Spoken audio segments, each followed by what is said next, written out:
আমি যে কাঁথাতে প্রস্রাব করেছিলাম সেই কাঁথাতে ভিজে চপচপ ছিল, ওই কাঁথাতে নুন ফেলে আমি চাটিয়েছি। लड़की को अच्छा नहीं लगा था तो कह देती कि भाई मैं नहीं पीऊंगी, मुझे कोई ऐसा, उसने जबरदस्ती नहीं की।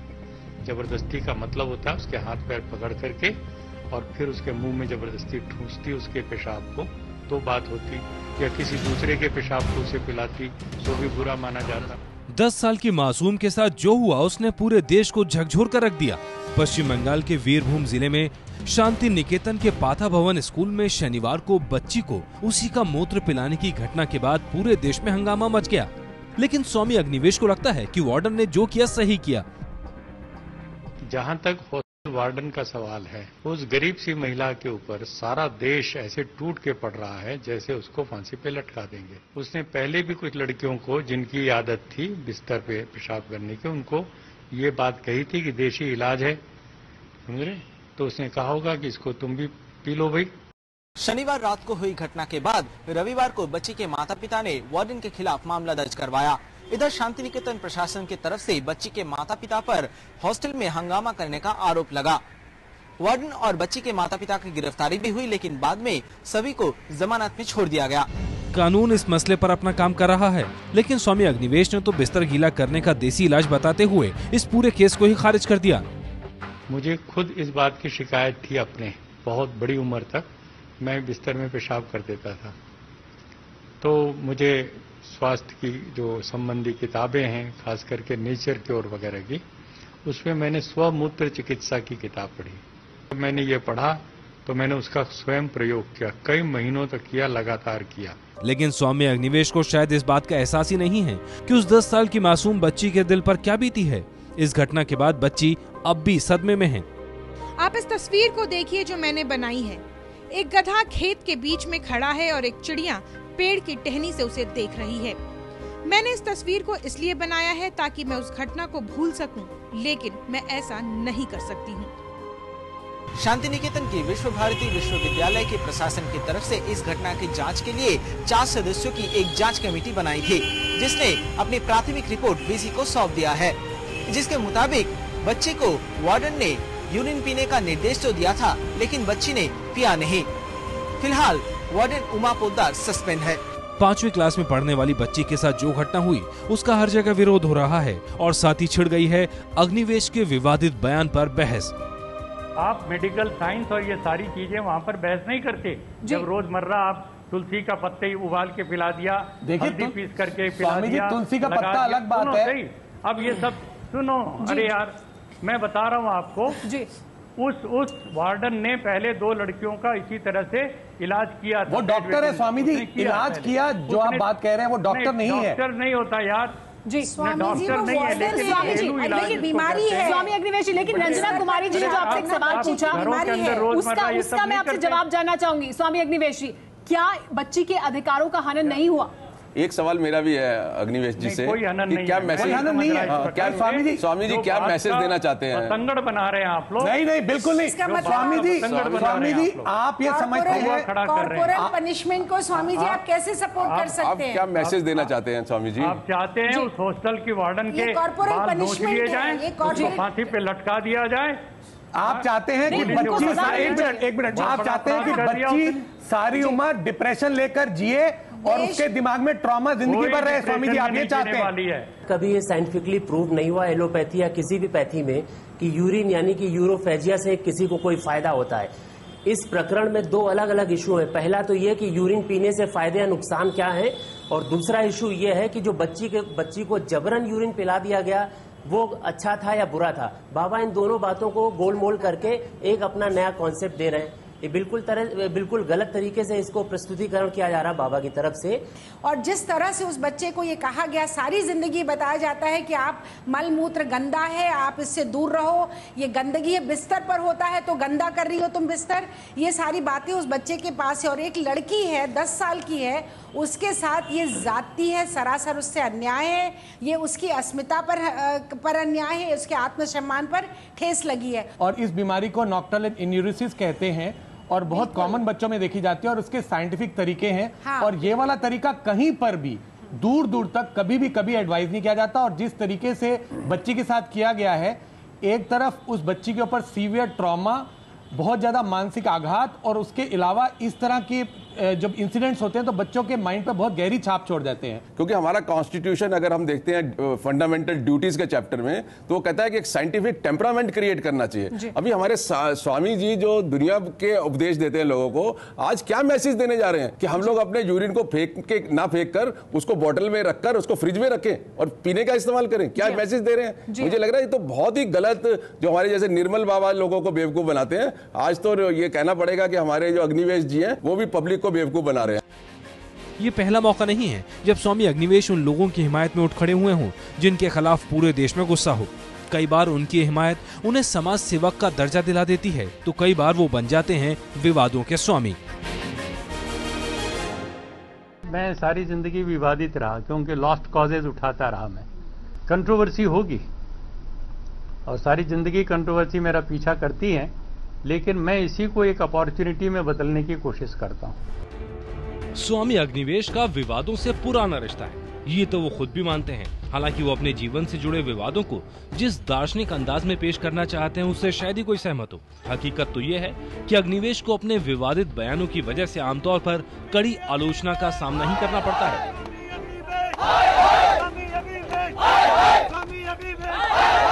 उनसे जुड़ा सबसे चर्चित विवाद है अन्ना हजारे के भ्रष्टाचार विरोधी आंदोलन के दौरान जारी वो वीडियो क्लिप जिसमें अग्निवेश को किसी कपिल मुनि से बातें करते दिखाया गया है। बातचीत के दौरान अग्निवेश उसी टीम अन्ना के खिलाफ टिप्पणी करते नजर आते हैं जिसके वो एक वक्त तक सम्मानित सदस्य थे। जय हो कपिल जी, जय हो महाराज। बहुत जरूरी है कपिल जी, नहीं तो ये तो पागल की तरह हो रहे हैं जैसे कोई हाथी। हाँ, बहुत ही। लेकिन जितना कंसीड करती जाती गवर्नमेंट उतना ही ज्यादा इस सिर पे चढ़ रहे हैं। बिल्कुल कंसीड नहीं करना चाहिए, फर्म हो करके। और क्या,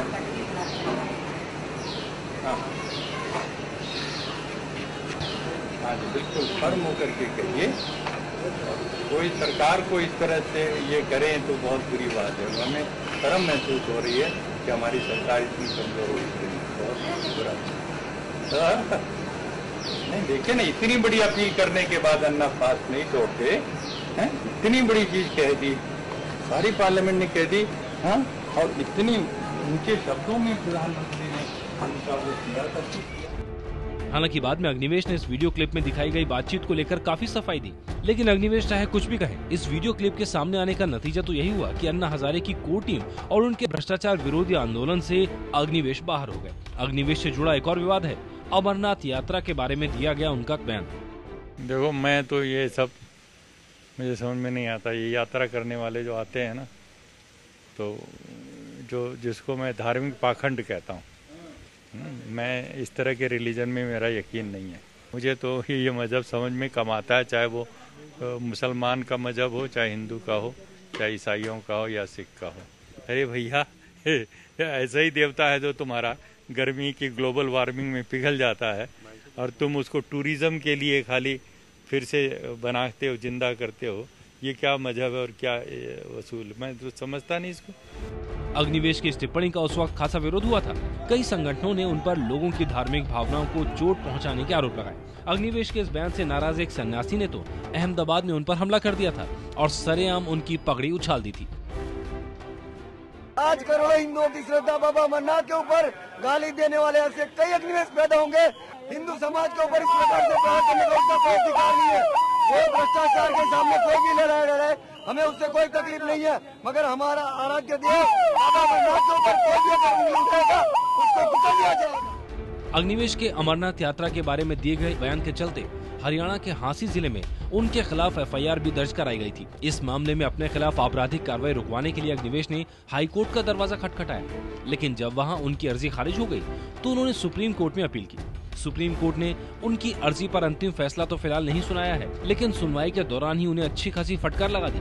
देश की सबसे बड़ी अदालत ने इस मामले की सुनवाई के दौरान अग्निवेश को नसीहत देते हुए कहा, आप लोगों की भावनाओं को हल्के में नहीं ले सकते। हर साल लोग बड़ी तादाद में अमरनाथ के दर्शन के लिए जाते हैं। अगर आपने ऐसा बयान दिया है तो आप कार्रवाई से बच नहीं सकते। अदालत ने कहा, सार्वजनिक जीवन में सक्रिय लोगों को बयान देते समय सावधानी बरतनी चाहिए, क्योंकि लोगों की भावनाएं आहत हो सकती हैं। उन्हें कोई भी बात बोलने से पहले 10 बार सोच लेना चाहिए। सुप्रीम कोर्ट की इस टिप्पणी के बाद अग्निवेश ने कहा कि वो अदालत की बातों का सम्मान करते हैं। मैं पूरी ताकत के साथ, सम्मान के साथ सुप्रीम कोर्ट के जो भी आदेश होंगे, जो भी दिशा निर्देश होंगे, उनका पालन करूंगा। यदि उन्होंने कहा है 10 बार, मैं तो 20 बार सोचना पसंद करूंगा। तो इसमें कोई झगड़े की बात नहीं है कि 10 बार सोचना चाहिए। और मुझे लग रहा है कि यदि हम अपनी बात को सचमुच में गंभीरता से बोलें, किसी के दिल को दुखाने की नज़र से न बोलें। मैंने अपने स्पष्टीकरण में भी ये बात पहले कह दी थी, जो छपा भी है अखबारों में, कि मैंने किसी के मन को आहत करने के लिए कोई बात नहीं कही।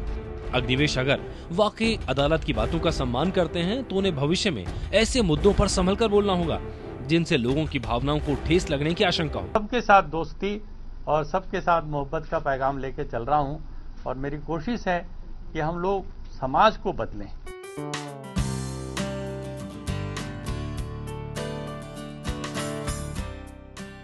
तकरीबन 43 साल हो गए हैं अग्निवेश को समाज सेवा का बीड़ा उठाए। भगवा धारण किए हुए अग्निवेश आर्य समाजी हैं और उन्होंने 1970 में ही संन्यास ले लिया था। मेरी केवल एक पहचान है इस देश में। मैं ये नहीं देखता कि मैं जो बात कह रहा हूँ वो किसके फिट बैठेगी नहीं बैठेगी। मुझे अंदर से जो मेरी आत्मा की आवाज़ है, जिसको मैं कहता हूँ ईश्वर की आवाज़, परमात्मा की, जिसको मैं सत्य के रूप में जानता हूँ। मेरे लिए ईश्वर कोई मंदिर की मूर्ति नहीं है। मैं कोई मस्जिद और गिरजाघर और चर्च में नहीं जाता, कहीं नहीं जाता। मैं केवल और अपने अंदर मेडिटेशन करता हूँ, और truth, love, compassion and justice, ये मेरे गॉड है। स्वामी अग्निवेश का जन्म हुआ था 21 सितंबर 1939 को वर्तमान छत्तीसगढ़ के सक्ती जिले में। अग्निवेश ने कोलकाता के कॉलेज से लॉ और इकोनॉमिक्स में डिग्री ली। उसी के बाद उन्होंने सेंट जेवियर कॉलेज में लेक्चरर के तौर पर पढ़ाना शुरू किया। 63 से 68 तक मैं सेंट जेवियर्स कॉलेज कलकत्ता में बिजनेस मैनेजमेंट पढ़ाता था। तो वो सब कुछ छोड़ करके जब मैं जीवन में कूदा हूँ, तो मैंने पैसे का लालच कभी नहीं सोचा। मैं समाज में बदलाव चाहता हूँ, यही मेरी सबसे बड़ी पूंजी है। पढ़ाने में उनका मन ज्यादा लगा नहीं और वो उतर गए समाज सेवा में। पहला पड़ाव बना हरियाणा।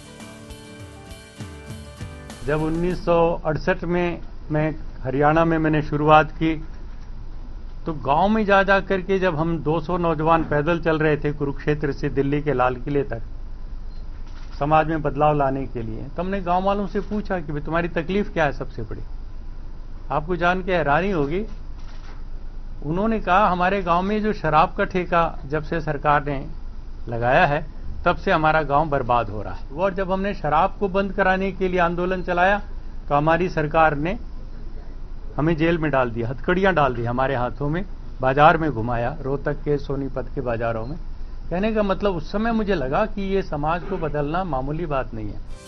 1970 में अग्निवेश ने राजनीति में कदम रखा। उन्होंने आर्य सभा नाम से राजनीतिक दल भी बनाया। 1977 में वो हरियाणा विधानसभा में चुने गए और 1979 से 82 तक शिक्षा राज्य मंत्री का पदभार भी उन्होंने संभाला। हालांकि राजनीति में इस शिखर के बाद उन्हें 2 बार जेल भी जाना पड़ा और 14 महीने जेल में ही बिताने पड़े। उन पर गड़बड़ी फैलाने और हत्या के मामले दर्ज हुए, जो बाद में साबित नहीं हुए। अग्निवेश कई विवादित मामलों में मध्यस्थता के लिए भी जाने जाते रहे हैं। इस प्रकार का जो शेयरिंग का तरीका है ना, आपस में बातचीत के द्वारा, संवाद के द्वारा, वो मेरी स्टाइल रही है पूरे जीवन में। और मैं गरीब से गरीब बंधुआ मजदूरों की लड़ाई लड़के, बाल मजदूरों की लड़ाई लड़के आज पूरे देश और दुनिया में जाना जाता हूँ। यूएनओ तक में मुझे 9 साल तक चेयरपर्सन रहने का मौका मिला, ह्यूमन राइट्स कमेटी में। मैं माओवादियों में जाकर के बस्तर के बीहड़ जंगलों में उनसे संवाद स्थापित करता हूं, और उनके भी विचारों में मैं परिवर्तन लाने की कोशिश कर रहा हूं। कुछ मुझे सफलता भी मिल रही है। देश भर में बाल मजदूरी, दहेज प्रथा और भ्रूण हत्या जैसी बुराइयों के खिलाफ अग्निवेश ने आवाज उठाई है।